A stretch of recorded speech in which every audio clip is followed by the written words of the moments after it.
All right, we're live. We're hot on the mic. So today we got Vince and Hector, who you guys we've known each other for quite a while now, and y'all are crushing it. So I'm gonna let you guys give yourself an introduction because, you know, I don't think I can beat that art behind Vince's face. I just don't think it's possible. Well, I guess I'll go first. Hey guys, my name is Vince. Been doing real estate investing for about 2 years and a half. I started off like a lot of people. I read Rich Dad Poor Dad during my paternity leave from my corporate job when I worked at Sherwin-Williams, and I decided not to go back to that job after reading that. So I jumped into real estate in 2019 and got into my first flip. Fell on my face because it was a big flip. I overpaid for it. I didn't know how to run numbers and stuff like that.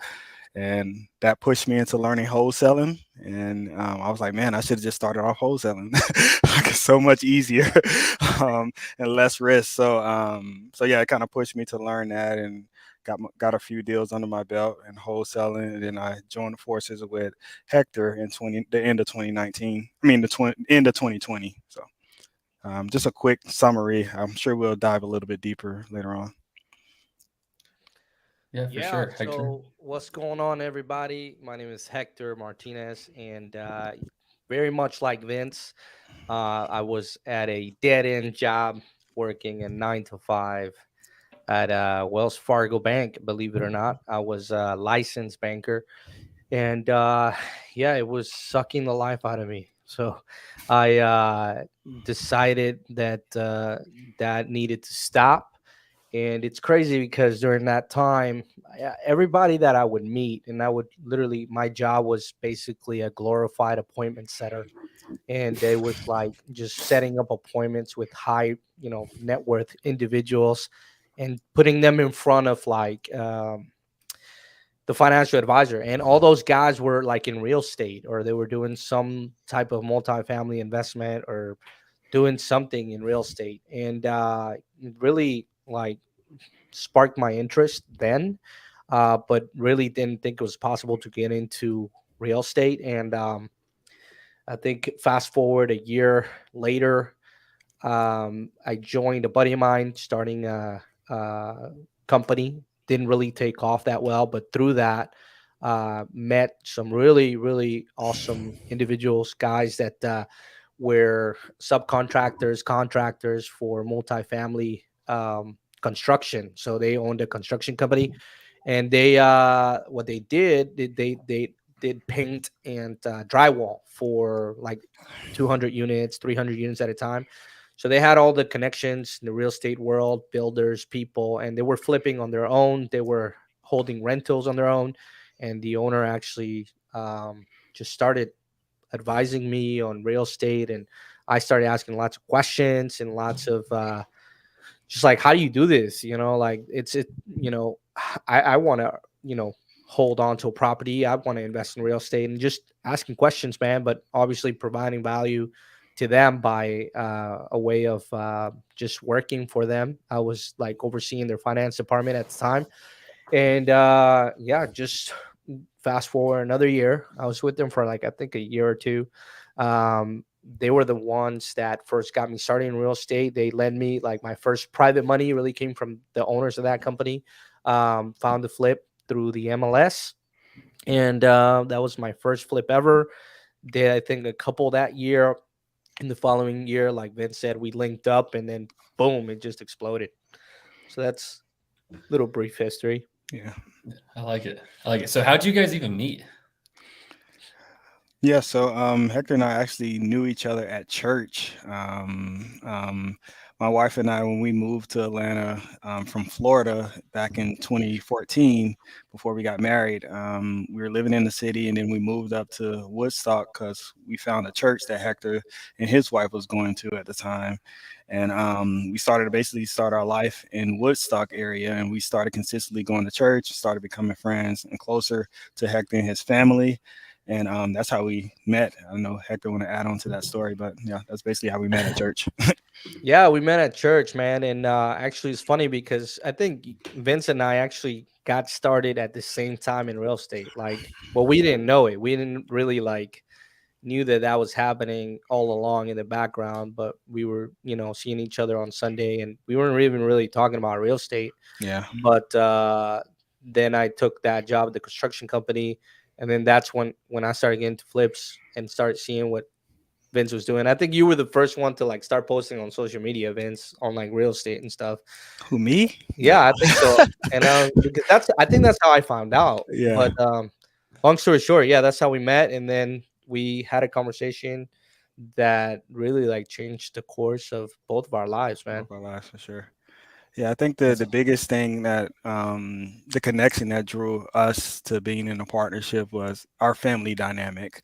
Um, we both have 2 kids. We both have a wife. We both go to the same church. We both like real estate. So that just deepened our relationship to try to form something that basically builds onto that relationship that we're trying to form.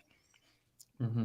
I would agree with that. You guys are both, out of any of the real estate people I've met, I know you guys are some of the best people, just genuine people, and I think that's really underrated. You guys are always acting, honestly, just like, I always feel like a terrible person when I hang out with y'all. I'm like, dude, like, y'all are just so good. Y'all are so good, so nice. Yeah. I would say you're pretty genuine too, Oh, Chandler. for sure, I think Chandler. that's why we drew to you and Gino, because like you meet a lot of different people in real estate, and honestly, you draw to the energy that you carry. I think Right, you know what I exactly. mean, and we kind of Mhm. drew to you guys because you were like, look, we. What I liked about you guys is like you came with the mentality and the heart, like the spirit of like, we don't know everything, but we want to know everything, and we're just going to try really hard and be the hardest worker in the room. And any knowledge that I have you can have, and so that speaks volumes of you and Gino at your age. Yeah, Like for sure. I probably wasn't that this nice and genuine like when I was Exac probably exactly. a jerk. Like, don't Oh, talk to me, I got it figured out, get away from me. But Yeah, you I think guys are crushing it. yeah, the biggest thing that just having conversations with you and Gino is just thinking about you guys' mindset, like Hector said, at your age that you have. And it's one of those things where it's like it could be a lot of people our age that will look down at that, but us, we kind of embrace it. We inspire to get strategic like you guys, to dive deeper into our business like you guys, help more people like you guys. So it's really important for us on you guys' platform to share that with you guys. Like, you guys have motivated us, you guys have encouraged us from afar, you guys have helped us strategically line up our business to the way that we want to line it up to. You guys have challenged us in that regard. So I really appreciate that. I'm glad that you think that's really. I'm glad that that's the way you feel, because it's super important to line up what your business is to where your life is too. Like, how do you? They have to be the same. They have to be going in the parallel. It's like, if you want to have a life where you can travel and be free and like have a family and do all this, like, you guys are perfect examples. Like, Wednesday, Vince, you don't go to the office because you're at home with your family, Yeah. or the weekends you guys don't work, and you built your business to where you can do the things that are important to you. And it's like the same thing for us. Like, for us, it's important to be able to travel and to be able to go and have all these experiences. So as we did a virtual business, and I think it's underrated to not have that, or it's underrated to have that end goal in mind. And there was something that I heard the other day. I think it was Alex Hormozy was talking about it. I love Alex Hormozy. I'm sure y'all. I don't know if y'all have Yeah, ever watched his stuff, sure. Yeah. but um, he's like, the people who are the richest people, and like, not that all we care about is money, but money does help. You accomplish things, but the richest people think the farthest ahead into the future. Mm. And I think I never really realized that, but most people who, now that he said that, and most people who I talk to, like the ones who are more successful, do talk about 5 years down the road, because they know between 0 and 5 years, they'll figure everything out between then. Mm. But they have to be intentional now to where they can get to where they want to be 5 years from now, or 10 years, Mm. or whatever it is. I think it's pretty, like, you guys do a great job of that as well. I see it every day with I strive to be more of a family man like y'all, because that's like that's my weakness.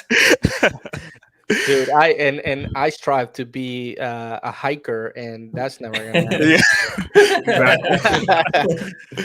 No, Yeah. I'm kidding, but yeah, there's got to be a balance, man. And we were just on another mastermind call with Ryan Pineda, and he talks about, like, I actually wrote it down in a little sticky note as a reminder, because it's like do you love what you're doing? Yeah, What is it in your job, in your career, in your business, and what, even in like your specific area of your business, that you love, and right. are you enjoying it? Because if you're not, it's all about money. It's like that's not what brings you joy at the end of the day. Yeah, It's like what brings you joy, the most joy, and yeah, for me, for us, I think I can speak for Vince too. It was like balance. Like, yep, this is why we partnered up. It was like, dude, you're gonna hold down the fort when I'm with my family, and I'm gonna hold down the fort when you're with your family, and up and down we go. We may not make as much money as other guys, you know what I mean? But to us, we're as just as rich because it brings us the most joy. You know what I mean? yeah, for sure. That was like a really big conversation in the very beginning for Yeah, Vince and I's partnership. It was like, dude, is this the same like vision that you have? Because I'm not looking to be in the office like 60, 80 hours a week, and I'm not looking to work weekends. I'm not, you know, and we pretty much set a expectation right up front. It's like, this yeah, is what the culture is going to look like, and if we only hit 2 million a year, then so be it. yeah, But we're going to enjoy, the process. So but yeah, and I love what you built, Chandler. Like, dude, you're out there and you're able to work and still do what you want to do. But you created this life, and like, I see you talk about that all the time, that you really enjoy. And a lot of people miss that. And it's like, yeah, you don't have to miss that, yeah, It's the whole yeah. reason we started the entrepreneurship journey is to create the life that you want. Right. And then a lot of Yeah. people get sucked into just like not Oh doing man, that, you know? for sure. And it's so sad. So, and I want to talk about y'all's relationship with Ryan because I think Ryan's been super impactful in my For life sure. as Yeah. well. But how do y'all balance the like back and forth? Because Hector, like you said something that kind of stood out is like you're covering me when I'm with my family, I cover you with my when I'm with my family, vice versa. How does that like? Has there ever been any like tension, or did you just guys just do a really good job with expectations up front? Yeah, I think one of the things that when we first joined Ryan's mastermind for his coaching, one of the things that he had us do is an exercise to basically set the roles and the responsibilities down the middle so that we're both not doing the same thing. At times we do a terrible job of doing that because both of us both of us like to see stuff done. Like we like to Yeah. get stuff done like right away. And that's definitely have been a struggle. Even us with our employees, like trusting that they're going to get stuff done. That's definitely have been a struggle on our end. I think that was the biggest thing that he did, where it's like, though I know a little bit of project management, like that's not my lane. Like I don't enjoy talking about construction. I don't enjoy any of that stuff. Hector may not enjoy it either, but he understands it more than I do, type thing. So that was like one of the biggest things. Like I don't want to be involved in much of the project management of these flips and stuff. I like the sales. I like the operational stuff. I like this stuff. This is the stuff where I feel that I'm really good at structuring and making sure that the team have the resources that they need to be in the best position to win on a day-to-day basis. So we basically just had that conversation, and it's basically just laying down the expectations and the roles and responsibility and what each person is responsible for, and having that accountability towards each other and saying, hey, what's happening in this area, what's happening in that area, and figuring out a solution to those problems that you're having in that. I know Hector may have something to add on to that for sure. Yeah, yeah, for sure. So like, Ryan has been extremely influential in our lives, just to he's a constant reminder of like the why, right? Yeah, Why did you go on this constant. journey? Why did you start this? Like, remember your why. But he's also been pretty instrumental with our setup and our partnership, because like I remember just having this strategic conversation with him about, you know, understanding each other's personalities, you know what I mean? And like what my strength is and what Vince's strength is, and not mixing the two. And had it not been for that advice and that mentorship that we got, we probably be, not where we are now. We Yeah, probably would have, had maybe some arguments, or I don't know, maybe things would have not worked out the way they did. But it was definitely like understanding. You have to understand your personality type. And that was the biggest, like most life changing advice they could have given us. He could have Yeah. given us like understand what your role is, what his role is, and how you collide the two and work, with each other. But it interestingly enough, like, yeah, I said, you hold down the fort when I'm out, and I'll hold down the fort when you're out. But it's funny because like now we travel together and like our family, like we just Yeah. went to Disney and Yeah. we dropped way too much money on that trip, and it was like but it was our kids are the same age pretty much, and our wives get along really well. So it's like it's so important to work with people that you actually like, Yeah. that you actually like have the same morals and values, Mhm. and it's interesting. But I've been wanting to ask you like how is Gino's and your relationship like when we're talking about these personality types, and Hmm. Mhm. what's your dynamic? Just wondering. Yeah. So our dynamic from a personal standpoint is we're like best friends. So Okay. like we're both cut ups the whole time. Yeah. Like when we're together, it's kind of like a almost like a show, I would Yeah. say, in a Yeah. sense. We just go back and forth, like, roasting each other, making jokes, all that kind of stuff. So that's kind of our personal dynamic. Our dynamic professionally, so Gino is the relationships guy. That's what he's amazing at. He's amazing at sales. He crushes that. My strength is innovation. So really, just like I can look at something and just tell you like this thing sucks because of X, Y, and Z. I'll make it better, even if I don't know anything about it. Mm. So like that's like my strength. So really, we just kind of operate in those zones of genius, and then so whatever Did you what guys for do right the now. Go ahead. Go did, ahead. did you guys do the PI test, the predictive intest test? Yeah. Yeah. So 2 years ago when I took it the first time, I was a venturer. I took it like 3 weeks ago, and I was a Maverick. Um, Mm. I don't know if it changes like that much, but I was just curious to see what happens. Gino is a persuader, which makes perfect sense. Interesting. Persuader just means that, like, just much of a very social creature is pretty Mm. much what it means. But that's what mine were. What were you guys' PIs? Oh man, I forgot. I think this if he ends up doing it again, he'll probably end up a Maverick. But I think it was a persuader, kind of like Yeah, it Gino. was a Persuader. Yeah. Yeah. What about you, Yeah, Hector? and for me, it was a Maverick. Yeah. Yeah. Yeah. Yeah. I think, like, man, it's just like at the end of the day, it's like we just both want to win, and like we Yep. just do what it takes. That's Right. like I Yeah. think that we're both the dynamic would be we're both just winners, man. Like at the end of the day, it's like we're gonna do what it takes. We got the Yeah. vision in place, so we know we both want to do. We know what we're trying to accomplish, and we just focus on getting it done. And I think the big thing is like valuing education. I think that's another thing that we both are super high on. Like, man, the only Mhm. reason we're even close to where we're at is because we paid a lot of people to teach us a lot of stuff. Right. Business is just information arbitrage, which just means that, like, the only reason, and not necessarily that this is in a bad way, but because I use, like, we use money as like the scoreboard, but maybe you can say helping people, whatever it is, but money's the easy one to say. But usually people who make more only make more because they know more. Like the reason we're able to wholesale houses and a flipper's not is because we know how to market and find off market sellers. They don't know how. So we're able to Mhm. make more than them or do things Right. that are different than them. And they are able to buy houses for more expensive prices than us because they know how to remodel. They know how to move Mm. walls. They know how to make concepts better. Yeah. So it's like, give and take. But the only reason they do what they do and we do what we do is because they know something we don't know. So that's what Yeah. we've been really focused on, Right. Yeah. just learning as much as possible. That's Awesome, man. awesome.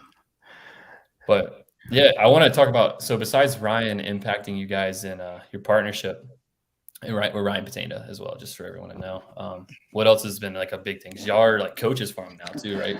Yeah, I think for me, when I first started following Ryan, it was before he had the huge following. And like I can, this is before I even knew him. Like I can send him a DM and he would answer a question. Just a super genuine guy. Mm. And he was one of the first entrepreneurs in real estate that was like bold with like posting about his faith, his family, just all around guy, everything that he did. And that's what drew me to follow him and just be curious and interested in what he was putting out. So So when he had launched the mastermind, Hector and I were like, man, you joining? I was like, yeah, let's do it, type thing. And this is like when it first, like, I would say probably a couple months in of it kicking off when it wasn't as many people. But as far as like just um, what we've learned from him, or what I've learned from him, is just all about going back to that B word, the balance, balancing your family life, balance your work, your business, balancing your spiritual life, balancing working out, even though I probably should do a better job like Chandler, but but yeah, just having that mindset of just having an all around life and not just really focusing on work, because part of the reason, like going back to part of the reason why I left my corporate job, which I was getting paid really well, is because I wanted to, I was working like 9 to 5, 9 to 6, 9 to 8 sometimes, and sitting in traffic and stuff. So I want a better quality of life. So I had to make that pivot. I had to make that change. I had to take that risk to put myself and my family in a much better position to have a well balanced life. So just being able to witness how he operates in that space of having a well balanced life as a high earner entrepreneur who gives back a lot. Like he gives back a lot, Mhm. and it just makes me want to like just strive to at least get a percentage of that, not all of it, just a percentage of it. Let me just get a piece of it, type thing. So it just encourages me to be around people like that. And then as far as like most of the individuals that are in the mastermind, like most of the people have that same type of at least mindset that he has. Like he draws the people that have a similar mindset to him. So just getting to know most of those guys is another value add, just being around, just being connected with him. So I like it. Yeah, I mean, for me, yeah, obviously Ryan has been a big influential piece, and I don't want to make this podcast all about him, but yeah. but yeah, I mean, honestly, I would say yeah, the guys. I can't. I was sitting here thinking like, is there anyone else that has impacted the way we do business or not? I mean, I would say just the community around him, like Vince said, and the people that we've gotten to listen to, like at the masterminds and things. Another guy for me was Gary Sharper, that really like just added a ton of value to the way we do business and just the importance of like, dude, you got to document your business. You got to have like KPIs. You got to have, you know, accounting. You have to have onboarding documents. Like if you're doing this full time and you want to make this real estate career a legit full on business, you need all these different things. So I would say Gary was pretty impactful for me. um but yeah, I mean, obviously there was like bigger podcast and bigger pockets podcast and just other people in real estate, but I would say those two would be the ones that like, yeah. And then Gino and Chandler, those guys are pretty rock solid. uh we've learned a ton from them, and yeah. Dude, I love it. I love it. I think those are two great people. Gary Harper is a phenomenal human being as well. That's like, I'm telling you, dude, like that at the end of the day, there's some people who are just genuine. Like you can just tell, man, they're just good people. Yeah. And like Gary, Ryan, those are two dudes that are just studs. They're great dudes. So I guess we can get back on the real estate topic. If you whatever we can talk about, we can talk For about sure. anything, man. Because I have a couple questions too, like Let's do it. about actually before we get on real estate, I got one more question because this is like more of a kind of a selfish question. But one of the things, one of the things I struggle with is like being super connected with my family like all the time. Like I'm like that's like the only thing that I feel like I kind of like not lack in my life because I still call my mom like most of like once every 2 weeks usually, and like talk to her. But like, how do you guys balance that and like prioritize this? Because like I'm asking for myself too, because like I suck. I'm terrible at it. Hmm. You want to go I'll let first? Vince go first. Oh, okay. So as far as my family that I guess that I see every day and live with, it's one of those things where, and I know it's a cliche. People say communication is key, and in my household, I try to be, and I'm a man of little words, and my wife hates that about me. But I when I got into entrepreneurship, I had to do a much better job of communicating to her what what I needed for her to understand, like so that I can get the things done that I need to get done. And when I first started it, I did a horrible job of doing that. I'm much better now, but I did a horrible job of doing that. So it's kind of always some type of disagreement or argument at home and stuff like that. But I kind of found out, I came to find out that all I needed to do was communicate what the expectation was and what I was trying to reach and the goals that I wanted to reach and obtain and stuff, and bring her on the ride, like, and make her feel a part of it. Not even that she's a part of the day to day, just basically sharing with her what are the goals that we're trying to accomplish and what are the things that we're trying to accomplish and why I need to stay until 6 o'clock and do this podcast with Chandler when I should be home playing with the boys type thing. Just stuff like that. When you communicate it and how you communicate it is definitely important, at least from a family dynamic. But I would probably say when it comes to my family in Florida, I'm horrible. Like we're communicating with them. Like it's just I always feel like there's not enough hours in a day to like pick up the phone and call my mom, my dad, my grandma, who's in Florida, who's at a distance to me. So it's always an argument between me and them. It's like, dang, it's been 2 weeks, you haven't spoke to me type thing.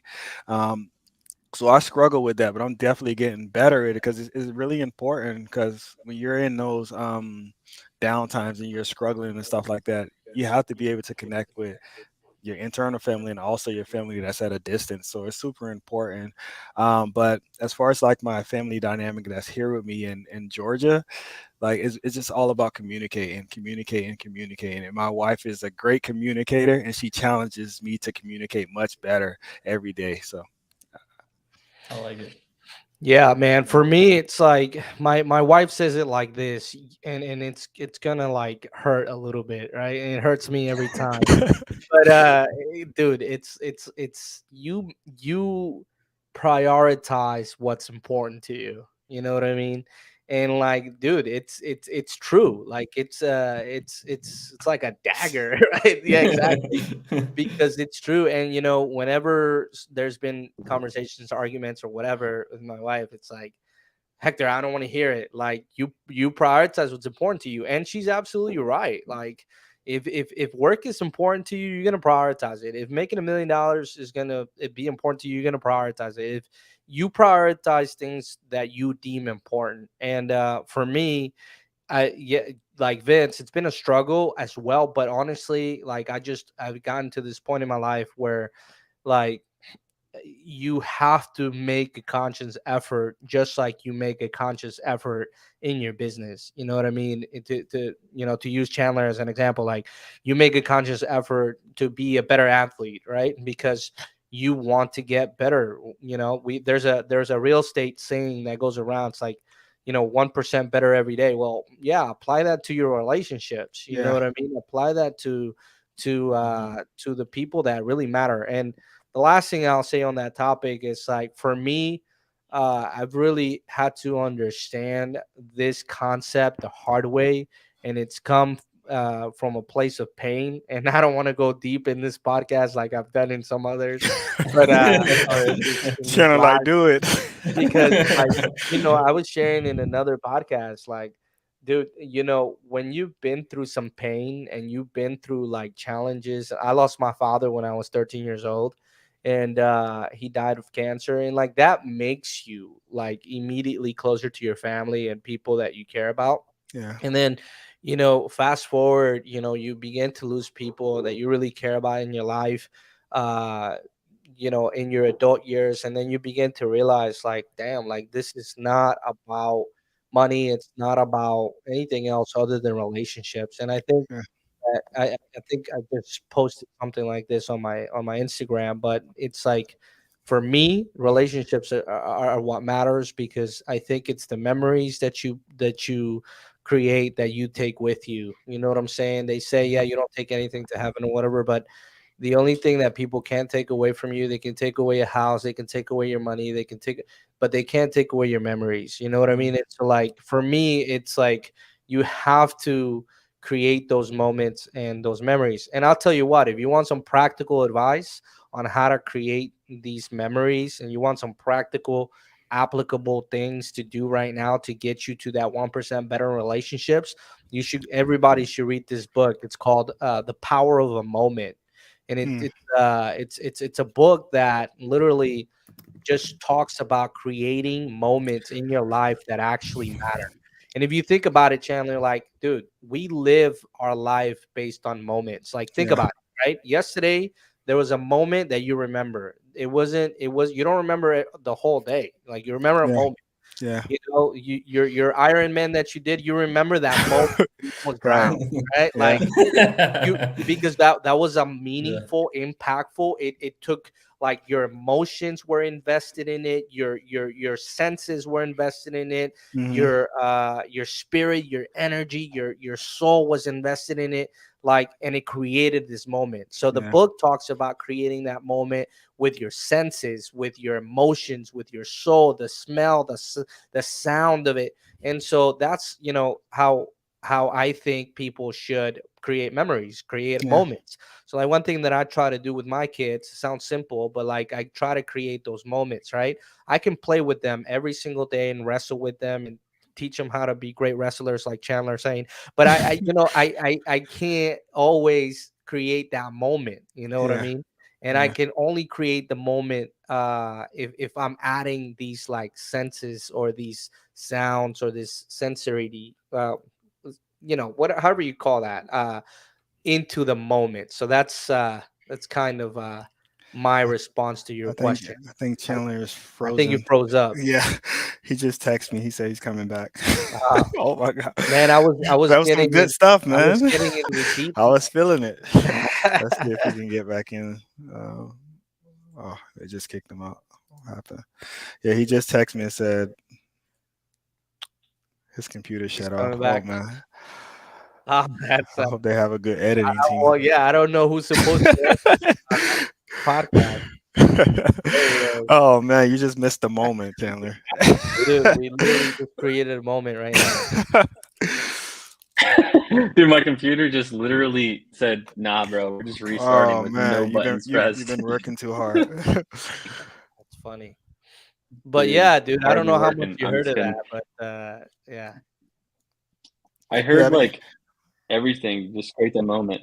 I just yeah, left. I think it like very like 2 seconds ago.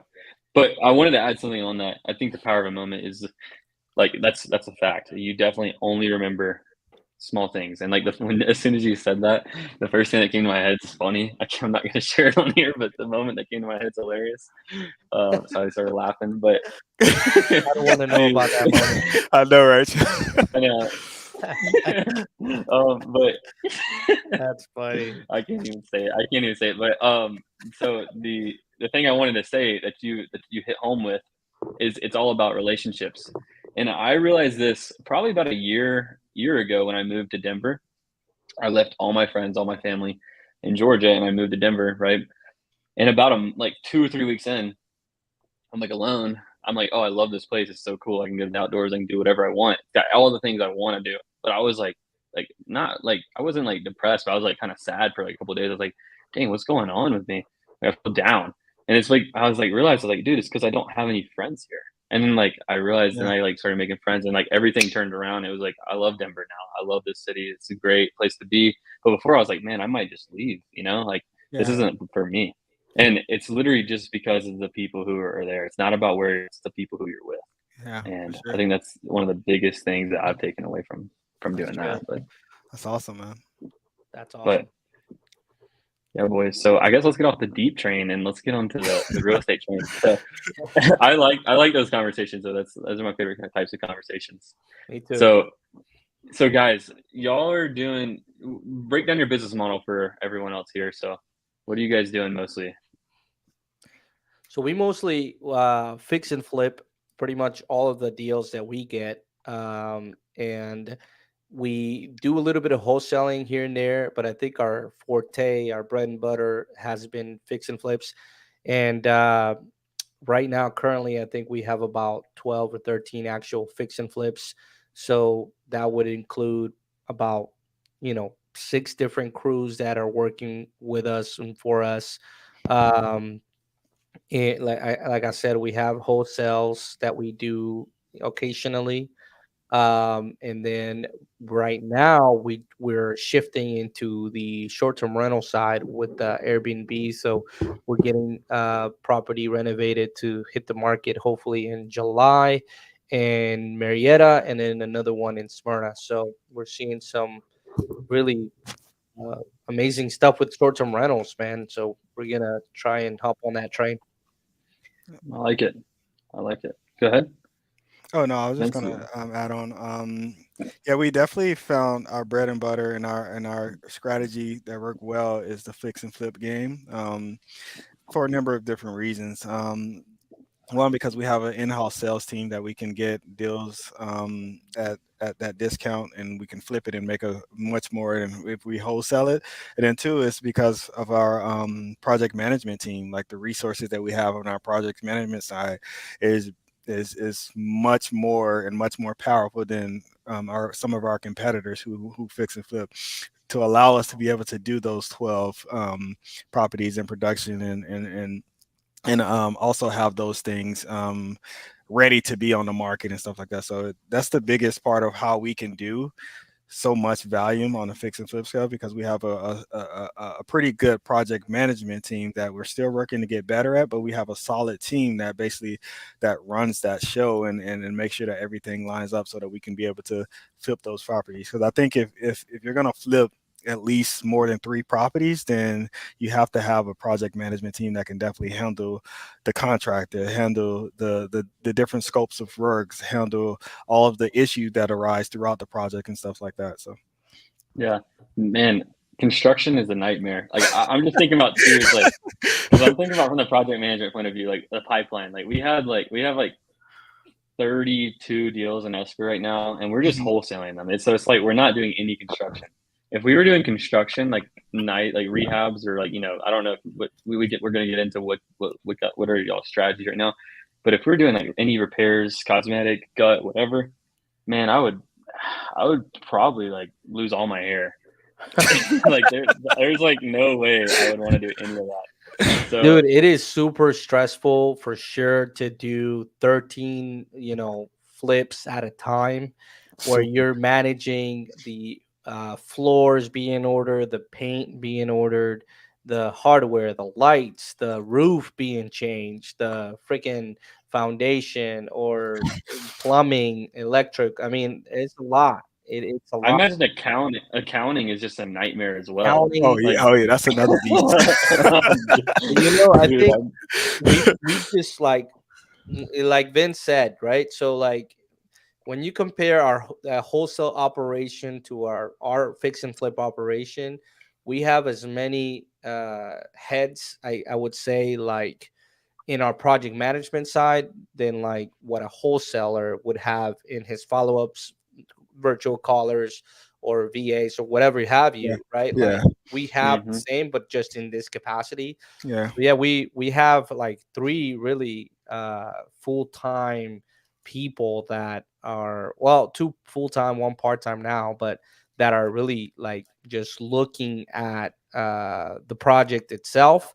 And then we have a bookkeeper that literally handles like the transactions and on these. every receipt, every Home Yeah, Depot every receipt. Home Depot purchase, like, bro, I bought my dishwasher for free from just all the friggin' purchases we've made in Home Depot.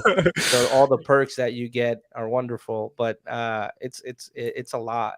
But dude, we just got it, I think, to a process, a systemized process where like we're knocking out flips in 4 weeks. You know what I Mhm. mean? Like quick. And Mhm. our system's pretty dialed in now, but didn't used to be that way. You know what I mean? So we're still learning like Yeah, every we're still day. learning You know for what I sure. mean? Yeah. Yeah, I love it. I And love it. So go ahead. no, I was just gonna say, and we really try to cherry pick what we fix and flip. I gotta say that, like, we have done full guts, we've done additions to properties, we've done pretty much all levels of construction you can imagine, but we try to stick with like the turn and burns, cosmetic rehab, and basically a hotel strategy. That's pretty much our approach. Yeah. And then Yeah. also another thing we look at is trying to stay on the outskirts of Atlanta. We have taken deals in Atlanta and in South Atlanta, but most of our deals are on the outskirts in Cobb County, Gwinnett County, Cherokee County, and those areas where we know there's not a lot of flippers and inventory that's going to be competing with our flip type thing. So we just try to Mhm. get strategic with that as well. Yeah, probably a little less red tape from the city and the county too. Much more. Yeah. Oh, for sure. So You okay, gotta, so I mean, go ahead. much less. Sorry. Yeah, yeah, that's fine. much less, but you still gotta you deal with like stop work orders and getting permits, like all that adds to your holding costs. Like Mhm. if you're not on top of your game, yeah, you can really go Time bankrupt is quick. time is money, man. Especially when you got like 1% a month loans or whatever y'all are getting. Yeah, Interest like it adds up. for But sure. okay, so let's talk about this. So you guys said something that I think is interesting. You said you're making more from wholesaling and doing light rehabs than you are if you just wholesaled it.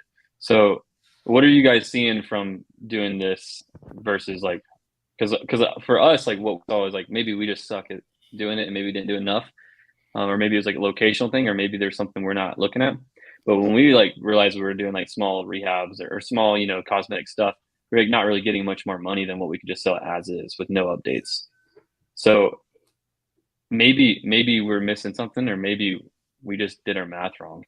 I So think for us, and I'll let Vince answer after this what he thinks, but for us, the way I look at it, it's like it keeps the lights on, right? So what I mean by that is like if we take on a flip or a hotel that, yeah, maybe we could have wholesaled and maybe made a little less or maybe close to the same if we hotel it or just list it as is.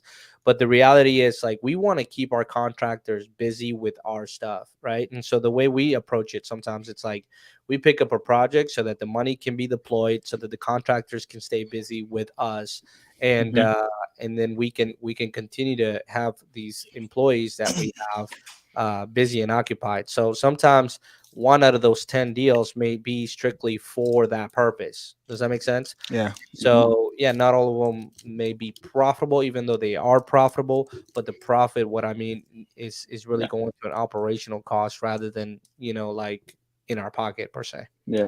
It's Yeah. more important to keep your good guys on your Yeah, team the than to have them. machine operating and For the sure. car running. You know what I mean?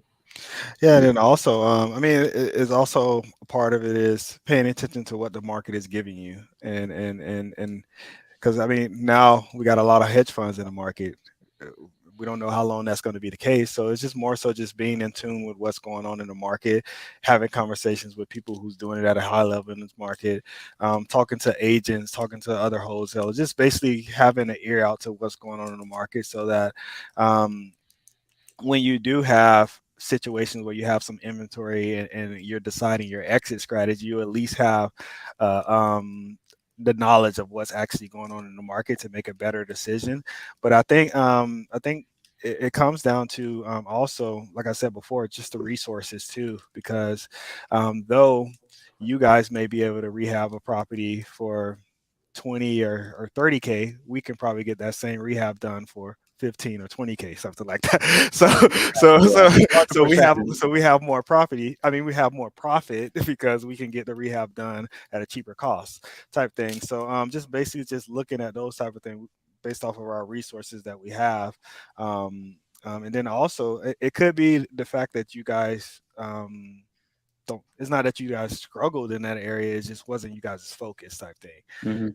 Like we build our flips and flip process up to this point. It wasn't always at this point type thing. We build it up to this point, going through issues and challenges to the point where we feel comfortable taking on that 15 or 20K profit deal just to keep our project managers busy or our contractors busy type thing.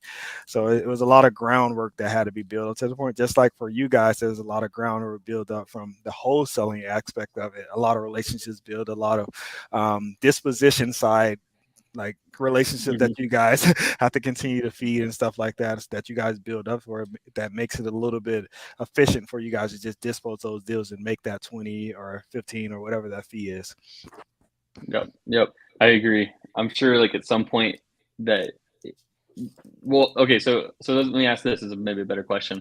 is how do you guys build up your vendor list? Our vendor list, like our contractors and stuff. Yeah, your contractors. Sorry. Yeah, and before I answer that question, I want to add too that the reality for our business is like we're actually not getting so many of our own deals. Like a lot Yeah. of the deals that we're getting are realtor referrals, listed deals that we're putting offers in, and then some of our own deals. But when you factor that in, then they make more sense as a fix and flip rather than a wholesale, obviously, Yeah. because it's been referred to from another wholesaler or whatever. Mhm. And so now it's like, okay, the deals are coming to us rather than us paying marketing to get these deals, right? So like we did a 6-figure flip that was brought with zero marketing. That was just a network connection that we had. So that's where we've kind of been playing in this field. So I'm sure that if we shifted the model, and we are right little by little, it's like doing more wholesaling. I'm sure that would then like tip over to the other side. But anyway, as far as vendors and contractors, I know that's a big question in like the real estate arena, with people wanting to get into investing and wanting to get fix and flips and stuff under the belt. The reality is for us, uh, it was a couple of different things. Number one, it was people that I knew personally, having worked from that working at that construction company. So it was just kind of second nature to ask, like, hey, who's doing this? Who's doing that? Number one. Number two, obviously the community that we're a part of, I would say, in our church, we go to a Latino speaking church, right? Hispanic church. So obviously that we know that that's where most of the labor force comes from in those spaces. So naturally, um, we're going to develop more relationships than the average person that's not in those communities. So, you should start going to a Spanish church, Chandler. You're But invited, Chandler. yeah. But So seriously, no, like it's it's true. Like we've never had to like put ads out for mhm, contractors to come and find us, because we know people, and those people know people, and those people know people, and that's how we build up our vendor list. And then, yeah, I would say that. And then also I mean, also that added on to what Hector just said, we brought on somebody in that from that arena who deals with other contractors, so was able to, as far as like our project manager, so who has his resources. So it's kind of like a web. It's kind of like things like, yeah. Yeah, okay, we add So it's value like to him by letting him be our project manager, and we pay him well, and he also bring his contacts to our projects that we're working on, type thing. So and then his contacts know people too, oh, and then you correct. just keep there on you go. going. See. Because so like construction is like part of the reason I'm not, I'm not a construction guy, but my dad has a landscape construction company where they do like big retaining walls and like patio, backyard, just whatever you would do in a backyard, they do it. And dude, the Hispanic culture, man, they work so hard and they do amazing work. Like Mhm. it's honestly like I wouldn't even want like I wouldn't want someone like me doing the work because I would do a shitty job. And like I just wouldn't care. So I'd be like, dude, this thing sucks, man. I hate this work. But I'm telling you, man, like Yeah, You're that's funny, funny. Chandler. I couldn't do it, man. I did it all through high school, man. I built so many retaining walls in my day. I could tell you how to do it. I could do it. I could, Yeah. I could do it, but it's not my favorite thing. But yeah, long story short, your construction sucks. We'll just Yeah. that. But okay, so Definitely. Yeah. what's like your high level process? So you guys get a piece of inventory that comes in a property. You guys get under contract. You're closing on it. From a high level, how does it work for y'all's flipping side? Go ahead, Good. Vince.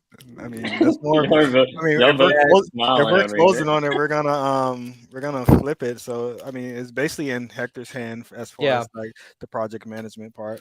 Yeah, So so like, Vince brings a deal, or whoever brings a deal. What we'll do is we basically obviously take a look at the pictures. We've gotten, I mean, we kind of just looking at pictures, we kind of Yeah. know just what it's gonna take. I mean, you guys do that too, right? When you're Yeah, we hosting, don't. like, We just go and look at pictures. We bought houses with things that aren't in the pictures. That's for Yeah, sure. for sure. We do. We have to.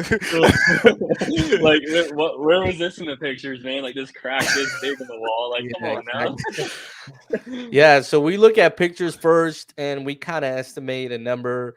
If we're gonna fix and flip it, we definitely send somebody out. So our in-house project manager, shout out to Max. This guy, like, he goes out and he basically can pretty much pinpoint where we're gonna be at on a cosmetic level flip. We try to stay away from new additions and stuff like that, but he can do that if we need him to. So he'll go out, he'll look at it, he'll bring a GC in with him, just to get an idea, a GC that's working on a project already or whatever. And then they'll come up with an estimate, and then that estimate gets looked at, by us. And we kind of make the final decision, we're going to hire that contractor or not, which most of the time we already know, who can do that level of a flip. They'll go in day one, and we're getting to a point now where we have, obviously, contractor agreements. We have a construction guideline, of like basically what you're going to do and how you're going to do it. So like a contractor guide, and they try to stick to that design as best as possible. That's another thing that, we kind of picked up, just trying to keep rehabs the same, so that we know like how much paint's going to be, how much hardware is going to be, how much granite's going to be. So we try to keep it all the same, so that we know like this is the cost that is going to be included. And yeah, and then it goes through a process of like, obviously our field supervisor will go out once a week and take pictures, so that Vince and I don't have to go out to the property, so we could be literally anywhere and know the status of that project. So we have him take pictures, they get uploaded to a drive. He has a checklist that he follows and checks off, making sure that the project's moving along. And we brought on my father-in-law, who's he's got 25 years of project management experience. That now we're gonna get it even more lean, and get it even more, fine tuned, where we have a nat chart and like calendarized system of when, cabinets are gonna go in, when paint is gonna happen, like day by day.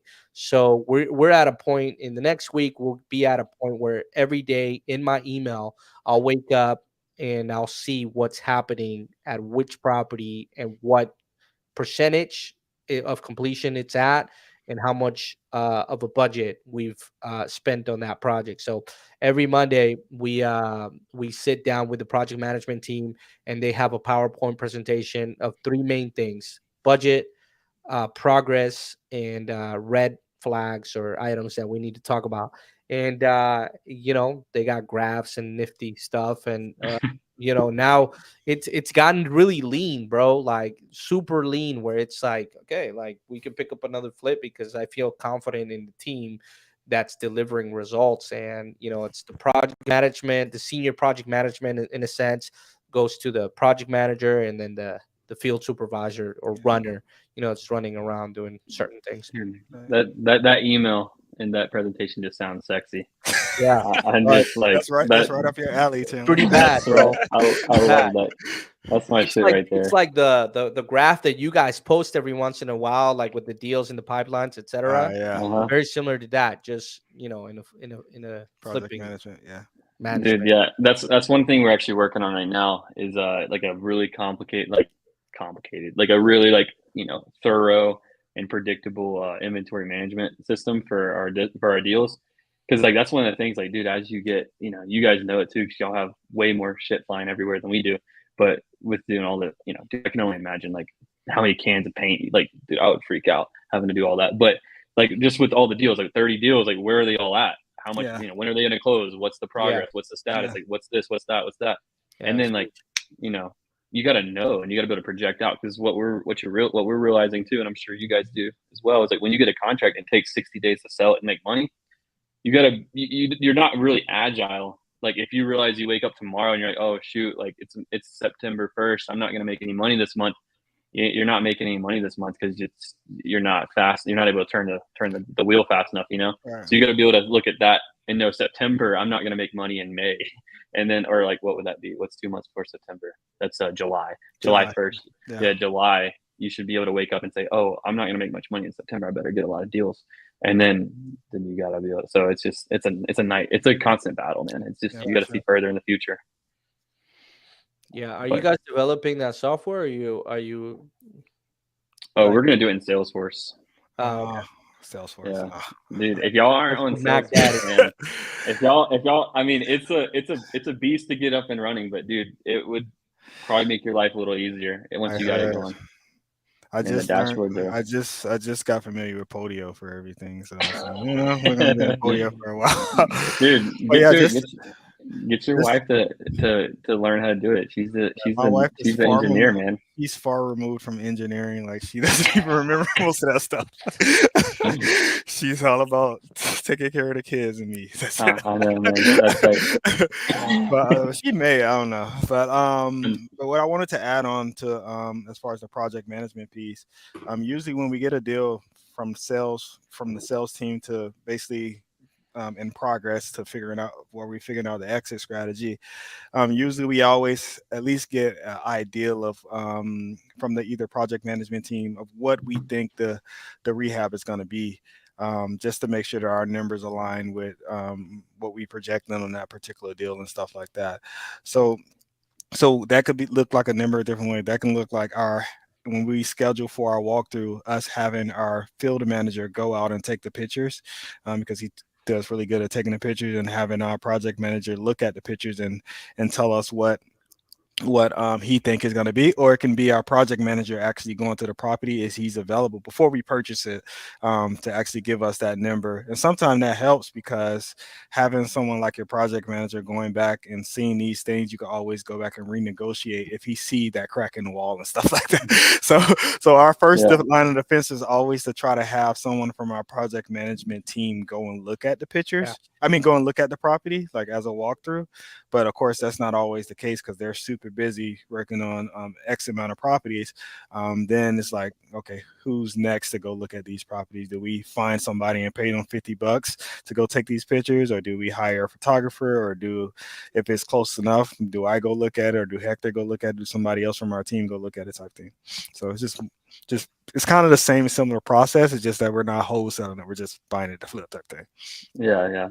I like it. I think the construction side of it's fascinating, how dialed in you guys get, because it's just like, if not, man, you would lose so much money. Like, literally, you would come broke. There's a lot of money on the line, for sure. Yeah. So we got a couple more minutes left here, but I got one more question. What's the absolute hardest part about what y'all do? The hardest. Yeah. What's the hardest part about your day, Hector? For me, waking up. No, I'm kidding. Man, the hardest part, man, I enjoy what I do, bro. Like, I really come in and I enjoy it. There's no real hard part, but I tell you what, today we got a citation from the city of Sandy Springs, because we're doing a flip where we built a deck and we needed permits for it.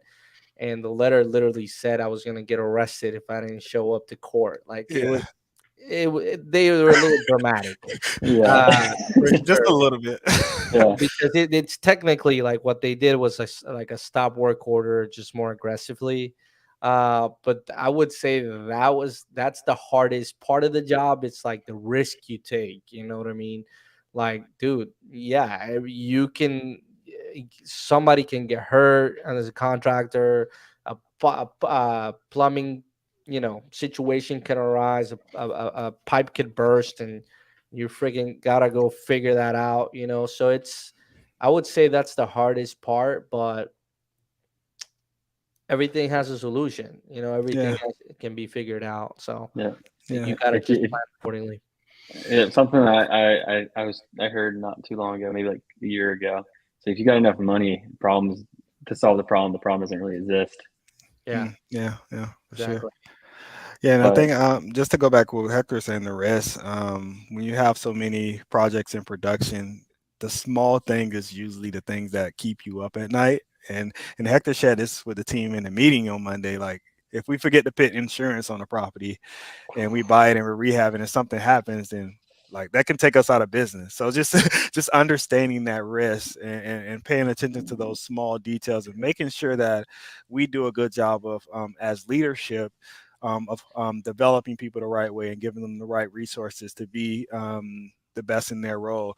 Holding them accountable, that's always a challenge, but holding people accountable to the standard and the expectations that you need them to perform. And then also just on a productivity level, just making sure that that person is in the right seat or that's doing what they need to do that you need them to do for the company and producing at a high level type thing. So those are the type of things that you want to definitely think about in this business. And I wouldn't say that's the part that I dislike, even though that's the part that maybe draws a lot of like challenges. But I would say I look at it from the sense of what can I do as a leader to get better and develop the people that we bring on so that those small little things don't become an issue or those things don't become a challenge for our company type thing.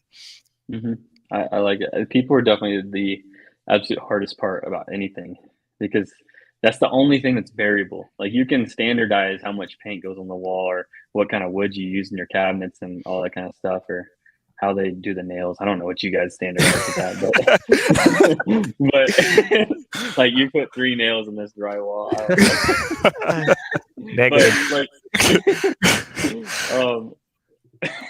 but dude, yeah, people, man, it's a constant challenge. I love it. I love every bit of it. Yeah, But, yeah, it's a it's a challenge for nightmare. sure. It's a Yeah. night. It's a love hate relationship. But anyway, so I'm gonna make an announcement real quick. You guys think about what you want to leave the listeners with. Okay. So on what is it? May 26th. Yeah, May 26th. We are having an event in Atlanta. Eric Brewer is coming down to do the speech to our meetup. Everyone, we'd love to see you there. We're going to be putting on our Instagram stories, mine and Gino's. So make sure you show up to that. It'll be probably 7 p.m. On the 26th somewhere. There'll be beer, drinks, food, whatever. Cool people there. So make sure you're there. It's going to be a great time. Other than that, boys, what do you guys got for everyone? Yeah, no, I would just want to say thank you, Chandler, Gino, for having us on, man. It's a pleasure always networking with you guys and connecting. We're going to have you on our podcast really, really soon when we get that going. We'll hit you up. But yeah, if anybody wants to connect with us, we're an open book. We'd love to share our experiences, our wins, our failures, etc. Hector Martinez .rei on all social media. And yeah, we'll catch you next time. Go ahead, Vince. Yeah, my social media is at Invest with Vince on IG. But yeah, what I want to leave the listeners with is, well, first and foremost, thank you, Gino and Chandler, for having us here. It definitely was fun. As you guys can see, this is a little bit out of my element, but I like it. I'm more of a behind the scenes guy. But yeah, what I want to leave the listeners with is just there's so much in this real estate space that you can do, and I want everyone to just leave with having the mindset of figuring out what is that one thing that they want to accomplish or what they want to do in this real estate space, and just having that mindset of just taking massive action on it. Because me, I'm super accessible in the sense of people ask me questions all the time. I have like probably 10 plus calls a week with just people who looking to get into real estate. And sometimes it can be overwhelming, but I enjoy doing it. But the common thing that I see among many of them is that they spend a lot of time just analyzing small details and not taking any action. And I just want to encourage everybody, if you really want to go on with real estate, just make sure you find that area that you want to focus on, fix and flip, buy and hold, wholesaling, and take massive action, and also just take massive action, and also get as educated as possible in that respective space. So that's what I want to leave them with. And yeah. Fire. Love it. Well spoken, my man. All right. Well spoken. We'll see you guys next week, 6 p.m. appreciate you guys and Hector coming and Next drop week. some great knowledge. See you, Thanks, Chandler. I'll see Thanks for y'all having again. us. Y'all are here. Y'all are co-hosting next week. Oh man. Thanks, All Chandler. right. Appreciate you. See you, fellas.